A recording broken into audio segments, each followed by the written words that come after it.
तो अब तक तमाम कलाकारों के लिए, मेहमानों के लिए खूब हमने तालियां बजवाई हैं। तो अब चूंकि मैं भी बैठ गया हूं और अपने मेहमानों के साथ पहली बार अभी होस्ट करने जा रहा हूं, तो जोरदार तालियां तो बिना कहे हो जानी चाहिए दोस्तों। आप सभी का मैं परिचय करवा दूं, क्योंकि ये क्रिएटर्स मंच है और इस वक्त हमारे मंच पर मौजूद हैं। हम शुरू करेंगे दिव्य प्रकाश दुबे के साथ। लेखक, स्टोरी टेलर हैं दिव्य जी, हमारे 1, 2, 3 तीसरे नंबर पर बैठे हैं। सत्यवास जी हमारे साथ बैठे हैं, सबसे चौथे नंबर पर बैठे हैं, नंबर 1 है वैसे। कथाकार एवं पटकथा लेखक हैं, स्वागत है सर आपका। अर्मिता दत्ता जी हमारे ठीक बगल में बैठी हुई हैं, फिल्म निर्देशक हैं, गीतकार हैं और पटकथा लेखक हैं। आपका बहुत स्वागत है अर्मिता जी। और नीरज सिंह जी, जो दाढ़ी मूंछ में जो कटप्पा, वापस आऊंगा अभी, बहुत बातें कर दी हैं और कुछ एंटरटेनिंग बातें भी कर दी हैं। नीरज सिंह जी के लिए बहुत जोरदार तालियां। ये किसी परिचय के मोहताज लोग नहीं है, बहुत फिल्में लिख दी हैं, बहुत एडवर्टीजमेंट, केबीसी से लेकर क्या कुछ लिख दिया है, सबके बारे में एक एक करके हम बताएंगे। दिव्य प्रकाश दुबे जी सहज संवेदनाएं, सत्यव्यास का ठेठ कथा स्वाद, अनमिता दत्त की सिनेमाई कल्पनाएं और नीरज सिंह की जमीन से जुड़ी जुबान। ये खासियत है इन लोगों की और ये सब मिलकर बना रहे हैं आज की नई कहानी की परिभाषा। हम सबका स्वागत करते हैं। जैसा कि हमने कहा, कुछ बहुत मजा आने वाला है।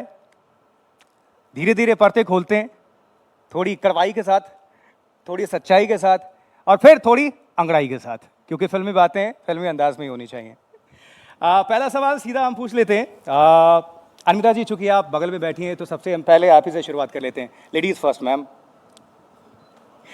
संवाद कैसे लिखे जाते हैं? स्क्रिप्ट के साथ चलते हैं या फिर अलग से बनते हैं?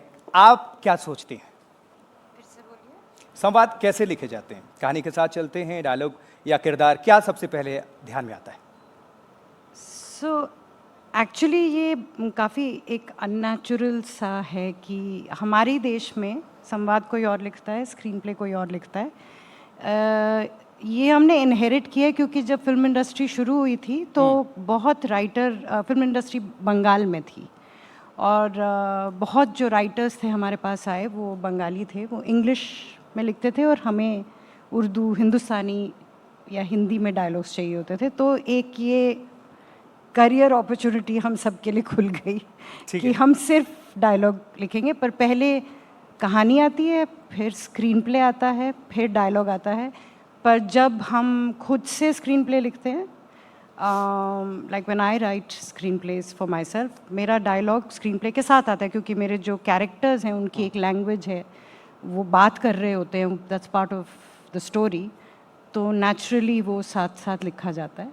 But yes, it exist like this in our industry. घड़ी की टिक टिक जो है अभी से शुरू हो चुकी है। हमारे पास है 17 मिनट 30 सेकेंड और मैं चाहता हूँ इस 17 मिनट 30 सेकेंड में धुआंधार बातें हो जाएं और जल्दी जल्दी और छोटी छोटी और अच्छी अच्छी, जो कि कम से कम कट टू कट हेडलाइंस मिले।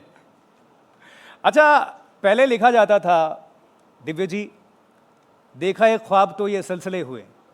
अब सीधा लिखते हैं आप लोग, कुंडी ना खड़काओ राजा, सीधे अंदर आओ राजा। कहाँ से कहाँ पहुँच रहे हैं आप लोग? देखिए, मैं तो लिरिक्स राइटर नहीं हूँ मेरे अंदर एक मरा हुआ कवि ज़रूर है जो कहानी लिखने लगा बाद में। लेकिन एक चीज़ हम लोग को ओवरऑल, जैसे जो भी क्रिएटर है, हमेशा ना जैसे कान खुला रहना चाहिए। जैसे मैं सेल्स के दिनों मैंने तो सिम बेचे हैं ना, गली गली जो मुझे क्वेश्चंस दिए गए थे मैंने पलट दिए हैं। नहीं, बढ़िया ही है।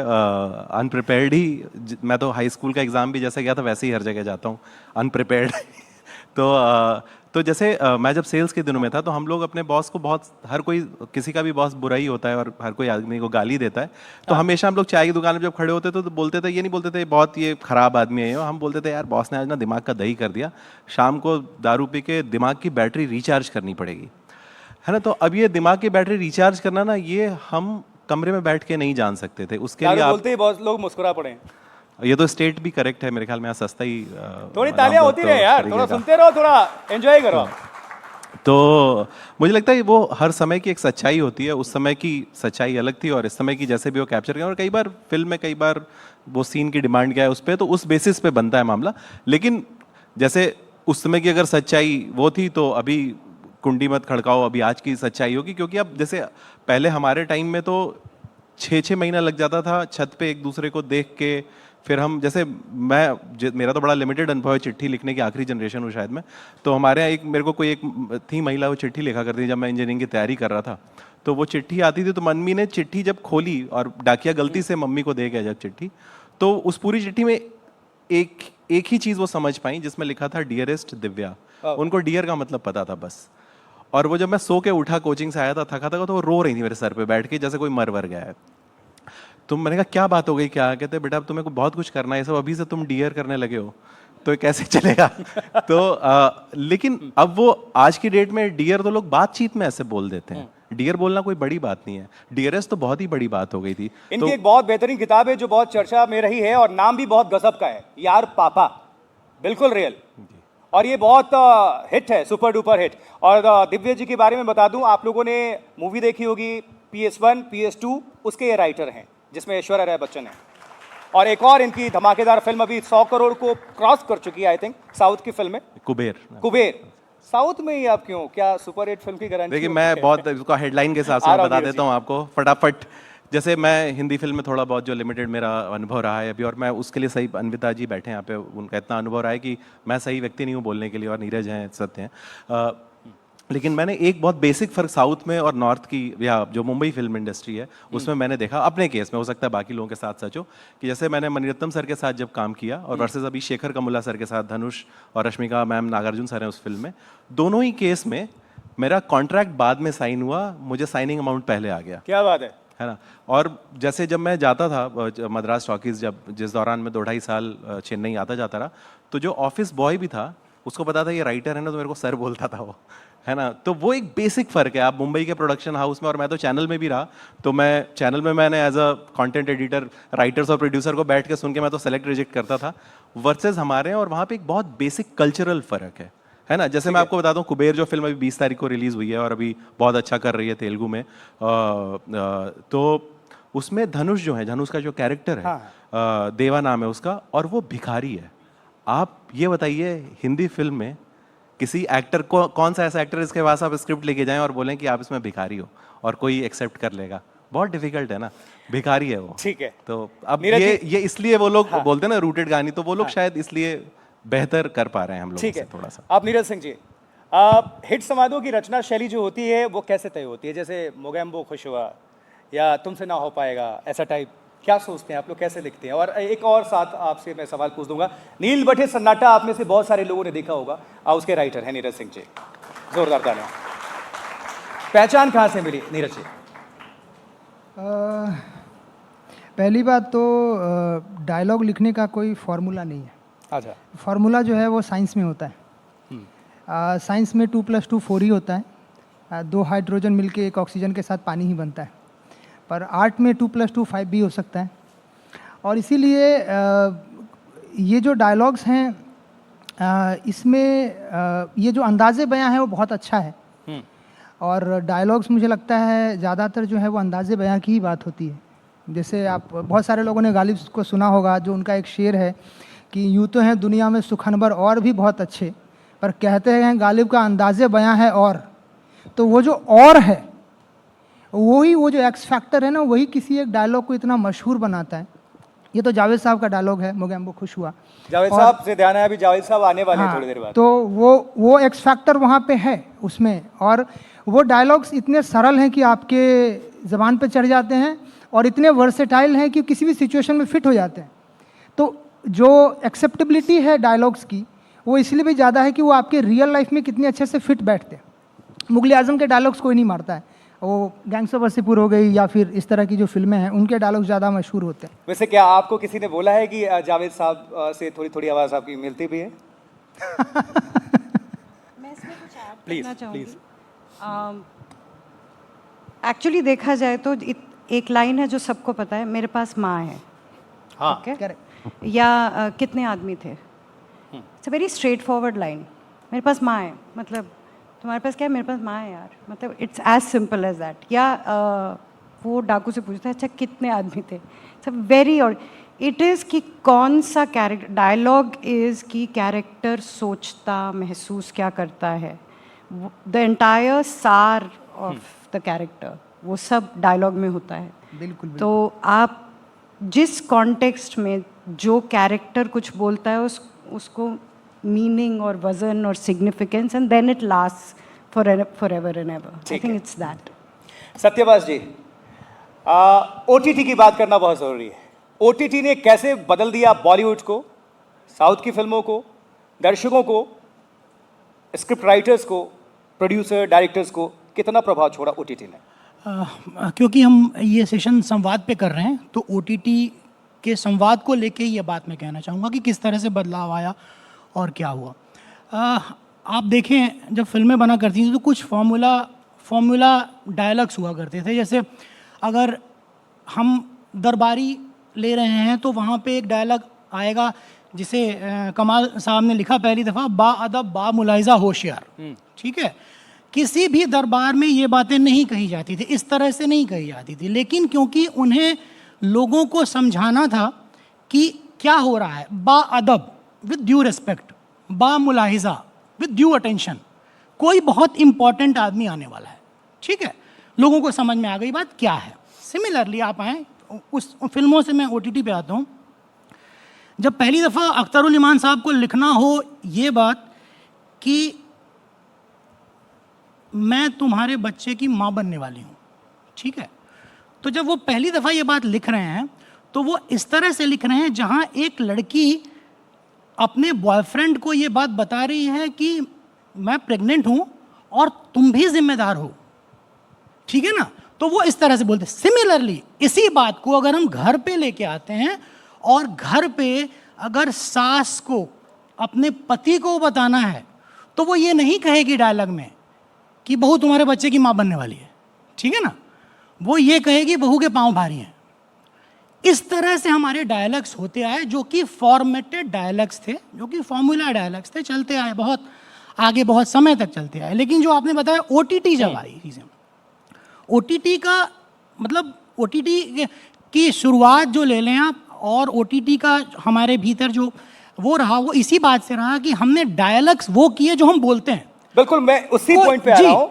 दिव्य जी, सबको रोटेट करते जी हैं। जी प्लीज। 3 घंटे की फिल्म जो है वो 25 मिनट के एपिसोड पर वो सिमटती जा रही है। एम आई राइट? है ना? इन्हीं में से आप पूछ लीजिए कि कब ये लास्ट टाइम फिल्म देखने गए थे, लेकिन अभी पूछ लीजिए कि आपने अभी लेटेस्ट सीरीज कौन सी देखी थी। बहुत सारे लोग तुरंत बता देंगे कल रात को ही खत्म की है या अभी देख रहे हैं। बहुत सारे एग्जांपल्स दे सकते हैं, चाहे पंचायत हो, चाहे फिर वो आप मिर्जापुर कह लीजिए, महारानी कह लीजिए। क्या ऐसा लगता है कि रियलिस्टिक सब कुछ पब्लिक जो है वो देखना चाहती है आपके बीच में से ही? दिव्य जी। देखिए, मैंने जब चैनल में काम किया, मैं आपको बताता हूँ, तो तब मैंने 2020 के अराउंड तक चैनल में जब रहा, तो एक चीज़ देखिए क्या हुआ है ना कि स्टोरी टेलिंग में जैसे हम लोग जब जाते थे तो हमारे यहाँ जो हीरो हैं, जैसे एक समय पे आप याद करिए 70s 80s में एक वर्सोवा बीच पे एक माल उतर रहा होता था और एक आदमी सफ़ेद कपड़े में खड़ा रहता था और वो पाइप लगाए रहता था मुंह में। हम समझ जाते थे ये विलेन है ना, हमें कुछ एक्सपोजिशन की जरूरत नहीं पड़ती थी। हाँ, यही आदमी है, यही है, इसी को मार पड़ेगी, लास्ट में पूरी पिक्चर में मारेगा, लास्ट में 5 मिनट में हीरो इसको गिरा लेगा, है ना। अभी जैसे जब समय बदला तो अब हीरो के अंदर ही विलेन है, विलेन के अंदर ही हीरो है। हम लोगों ने उसको होलिस्टिक 360 डिग्री देखना शुरू किया। एक आदमी, जैसे हमारे एक अंकल थे, मेरे तो पिताजी सरकारी नौकरी में थे, एक बहुत अच्छे जज साहब थे, अब मैं नाम नहीं लूंगा, बाद में इंक्वायरी हो जाएगी उन पे। तो वो बहुत अच्छे थे, उनके घर में वो पैसे को हाथ नहीं लगाते थे रिश्वत के, उनकी बीवी ले लेती थी, उनका बेटा ले लेता था, वो पैसा नहीं लेते थे। अब ये बात हम उस समय में, अब लेकिन जज साहब आदमी अच्छे थे, मतलब अपना अच्छे पिता थे, अच्छे वो थे। अब हम आज के डेट में जब ओटीटी में 8 घंटे हमें मिले, 9 घंटे मिले, तो खुल गई एक दुनिया और लगा कि अरे यार, हम इस कैरेक्टर को पूरी तरीके से जान सकते हैं। वरना हमारा अगर हीरो आप देखो तो मतलब वो कर क्या रहा था मतलब ऐसा नहीं कि सारी फिल्में ऐसी थी, लेकिन उसके 2-4 मार्कर थे कि वो एक अच्छा इंसान हो, फिर वो अच्छे से डूब के प्यार करे, फिर 2-4 अच्छे से गाने गाए। बल्कि एक राही साहब, मैं बड़ा फैन हूं उनका एक बड़ा छोटा सा किस्सा बताता हूँ। एक बार दिलीप साहब ने, राही मासूम रजा की एक किताब है सिनेमा और संस्कृति, उसमें एक किस्सा है, तो उन्होंने, दिलीप साहब ने बोला, राही साहब और राही साहब वो आदमी, इन्होंने महाभारत के डायलॉग और 176 फिल्में कल साथ मेरे को बता रहे थे, लिखी, मिली लिखी, तमाम गोलमाल लिखा। तो उनसे उन्होंने, दिलीप साहब ने बड़ा फिलोसफिकल होकर पूछा उनसे कि राही साहब, हम लोग वैसी फिल्में क्यों नहीं बनाते जैसी वेस्ट में बनाते हैं? तो राही साहब ने उनसे कहा कि सर, जहाँ पे आपको हर 10 मिनट में एक गाना चाहिए, एक फाइट सीक्वेंस चाहिए, फिर इतना सब जब पहले से इतना फिक्स है, तो वहाँ पे स्कोप कहाँ है अच्छी फिल्म का? सब ऐसे ही निकल जाता है ना। तो ओटीटी ने हमारे लिए दुनिया खोल दिया, आई थिंक वो एक बहुत कर दिया। और फास्ट के अलावा क्या है ना, 8 घंटे दे दिया आपको ना। 8 घंटे अगर आप किसी दुनिया में घुसेंगे तो आप जब बाहर निकलेंगे तो भले मैं मिर्जापुर देख के अब ये जान जाता हूँ कि बंदूक का धंधा अगर चलता होगा तो मोटा मोटा कैसे ठीक चलता है, होगा। बहुतों को मौका भी दे रहा है ओटीटी और एक नए राइटर्स या युवाओं को बहुत मौका भी दे रहा है। तो अब थोड़ा फास्ट और पेस से मुझे ध्यान आया, एआई का ज़माना है, कहीं अब आगे चल के एआई तो राइटिंग नहीं करेगा, स्क्रिप्ट कहीं राइटिंग एआई से तो नहीं, नीरज जी? देखिए एआई जो है नाम ही है आर्टिफिशियल इंटेलिजेंस, हाँ, तो अगर कुछ बना भी लेगा लिख भी लेगा तो आर्टिफिशियल ही होगा। और भावनाएं नहीं होंगी। हाँ, क्योंकि मुझे ऐसा लगता है कि राइटिंग जो है वो बड़ी इमोशनल चीज़ है, बड़ी फील करने की चीज़ है। और एक चीज़ जो है वो एआई जो नहीं कर सकता वो है कि वो फील नहीं कर सकता। जैसा आप जानते हैं कि वो फील नहीं कर सकता, उसका सोर्स ऑफ इंस्पिरेशन जो है वो डेटा है। उसके पास हार्ट एंड सोल नहीं होता जो टूटेगा, लोग उस पर कुछ करेंगे, कुछ अच्छा लगेगा, कुछ बुरा लगेगा। तो मुझे लगता है कि जो हार्ट जो है अभी भी साइंस के लिए एक ब्लड पंपिंग ऑर्गन ही है, और सोल को तो अभी तक रिकॉग्निशन भी नहीं मिली है, शायद आप कॉन्शियसनेस करके बोल रहे हैं उसको। तो मुझे लगता है कि we have an edge over them अभी के लिए। तो फिलहाल पता नहीं आगे क्या बना डालें वो लोग। ठीक है, अनिता जी, आप चूंकि एक फिल्म निर्देशक भी हैं, तो निर्देशन के लिए जो हमारे युवा हैं, आना चाहते हैं, फिल्म में आना चाहते हैं, अपनी एंट्री करना चाहते हैं, कितनी चुनौती है या फिर क्या करें वो, उनके लिए क्या टिप्स हैं? चुनौती तो सबके लिए सेम ही है। बेसिकली आई थिंक सबसे पहले तो उनको किताबें पढ़नी चाहिए, क्योंकि अगर आपको कहानियाँ बतानी हैं, आपको ये समझ आना चाहिए कि कहानियाँ होती क्या हैं and how do they work. जितना आप पढ़ेंगे उतने आप अच्छे लेखक बनेंगे, उतने आप अच्छे स्टोरी टेलर बनेंगे। एक बहुत फेमस कहानी है कि किसी ने आइंस्टाइन से एक बारी पूछा था कि हम अपने बच्चों को, आपके बिकॉज वो तो जीनियस थे ना, इतने लेवल के जीनियस थे, तो उनसे पूछा गया कि हम अपने बच्चों को आप जितना इंटेलिजेंट कैसे बनाएं, तो इंटेलिजेंट कैसे बनाएं उन्होंने पूछा। तो आइंस्टाइन ने कहा कि give them fairy tales to read, okay, लोक कथाएं पढ़ाओ उनको। जब उन्होंने कहा कि नहीं, पर आप जितना जीनियस अगर उन्हें बनाना हो तो क्या करना चाहिए, तो इसे उनको और कहानियाँ पढ़ाओ। तो हर काम के लिए वैसे दुनिया में कहानियाँ बहुत ज़रूरी है, इसके लिए तो अनिता जी, मैं चाहता हूँ जल्दी से बता दीजिए, 2 मिनट में चाहता हूँ कि कम से कम 10 बातें तो सामने निकल कर आ जाए। ये फिल्मों में जो जानबूझकर कुछ किया जाता है, उसको कंट्रोवर्सी या कुछ भी कह लीजिए, क्या जानबूझकर किया जाता है या क्या, कैसे? यहाँ से आप ज़रा विस्तार में बताएं, आप क्या कह रहे हैं? कंट्रोवर्सीज जो होती हैं, क्रिएट की जाती है, फिर सॉरी बोल दिया जाता है या फिर वापस ले लिया जाता है, उस पर क्या टेक है आपका? मैं ना इनके जैसे अकेले एक कमरे में बैठ के लिखती हूँ। बहुत टाइम लगता है लिखने में, 6 महीने कम से कम, मतलब या 1 साल। फिर उसके बाद आप प्रेप करते हैं, उसके बाद आप पिक्चर बनाते हैं, उसके बाद आप मतलब हेडलाइंस नहीं करते देंगे हैं। नहीं, तब ये सब के लिए ना वक्त है, क्योंकि उससे अच्छा मैं लिख लूँगी ना। ओके, एक दिन और यही चाहिए था, सोचने की वजह। ऑडियंस को यही चाहिए था और यही मुझे निकालना था कि क्या आखिर होता है। और मुझे लगता है कि नीरज जी, कुछ अगर कविता हो जाए आपके मन में चल रही हो, मुझे लग रहा है कि कुछ कौतूहल, कुछ कोलाहल जिसे कहते हैं अंदर है शायद, क्योंकि 1 मिनट में अगर कुछ आप सुना दें जनता को। मैं टाइम भी देख रहा हूँ ना, एंकरिंग मोडरेटर भी हो, और देखो ब्रीफ ये है कि आपको कविता भी देनी है, उस पे हेडलाइन भी निकल जाए तो चलिए, उस हिसाब से सुनाओ तुम। तो मैं वो हेडलाइन के साथ ही कर देता हूँ। बेसिकली ये कविता थी जो मैंने केबीसी के लिए लिखी थी। केबीसी के लिए? हाँ, ये जिसको बच्चन साहब ने आवाज़ दी थी। बहुत लोगों ने भी बहुत पसंद किया था। बच्चन साहब को सुनाया था कि नहीं आपने? Of course. तो प्लीज, फिर उन्होंने अपनी आवाज़ में उसको रिकॉर्ड किया था और वो बहुत पॉपुलर भी हुई थी। तो मैं बच्चन साहब की आवाज़ को तो मैच नहीं कर पाऊंगा, लेकिन मैं उनका भाव पकड़ने की कोशिश करता हूँ। बहुत अर्दी है और ज़मीन से जुड़ी हुई कविता है, तो मैं सुनाता हूँ इतने समय। इरशाद। तो आप बच्चन साहब को इमेजिन कीजिए, उनकी आवाज़, और भाव मेरा रखिए। सेज, जीवन पथ जटिल है ये, काल चक्र कठिन है ये, पग पग पे भेदभाव है, रक्त रंजित पाँव है, जन्म से किसी के सर वंश की छाँव है, झूठ के रथ पे सवार डाकुओं का गांव है, किसी के साथ पास है छल कपट, किसी को रूप का वरदान है, ये सोच के मत बैठ जा कि ये विधि का विधान है, ये सोच के मत बैठ जा कि ये विधि का विधान है। बज रहा मृदंग है ये कहता अंग अंग है कि प्राण अभी शेष है, मान अभी शेष है। उठा ले ज्ञान का धनुष, एक कण भी और कुछ मांग मत भगवान से। ज्ञान की कमान पे लगा दे तू विजय तिलक, काल के कपाल पे लिख दे तू ये गुलाल से कि रोक सकता है कोई तो रोक के दिखा मुझे।